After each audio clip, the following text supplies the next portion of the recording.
जय जगन्नाथ सांग माने स्टडी पॉइंट रो एजुकेशन चैनल को आपण मानक स्वागत। सांग माने चलंतु आज बुली जिबा खंडगिरी। एबे चली तो शीत दिन पिकनिक आउ बुलाबुली दिन जदि खंडगिरी पाखक जिबे तेबे सेठारे देखिबे दर्शक मानकर प्रबल भिड़।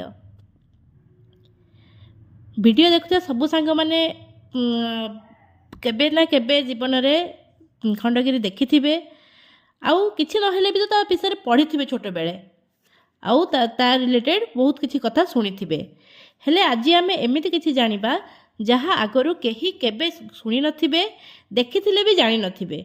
जो माने आसीथिबे बुलाबुली करिया पई से माने प्राय तो देखिथिबे किंतु से विषय किछि जानि नथिबे। तेबे आसंतु किछि अजଣା कथा को नै आगु को बढ़िबा।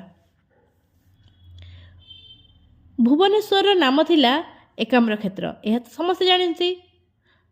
सॉरी, चक्र क्षेत्र प्रथमे थिला, तापर जणा तापर हैला एकाम्र क्षेत्र।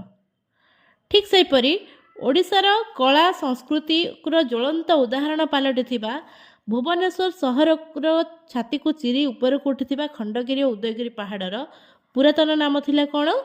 कुमार और कुमारी पहाड़। এটা समस्ते मन रखा चेष्टा करेंगे। तो खंडगिरी और उदयगिरी पुरातन नाम थिला कुमार और कुमारी पहाड़।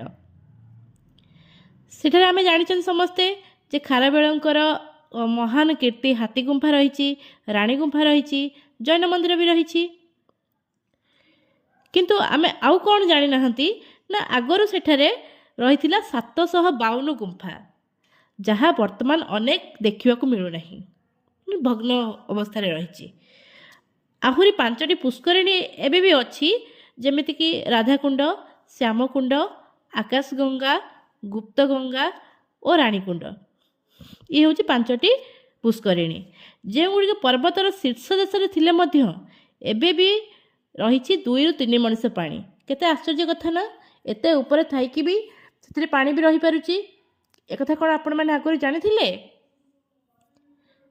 जदि बा जानी थिबे बहुत भल कथा, जो मैंने न जानी थिबे ए विषय जानतु, कारण ये हूँ आम ओडिशार संस्कृति, ये हूँ आम ओडिशार कला।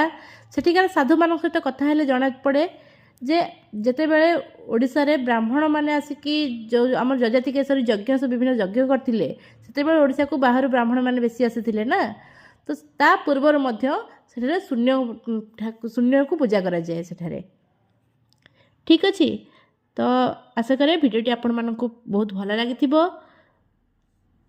आपण माने चैनल को सब्सक्राइब करेंगे, वीडियो को लाइक करेंगे। तेबे मु पुणी थरे आपण मानकु पई एई भली किछि अजଣା कथा नै आसीबा को चेष्टा करिबी। धन्यवाद।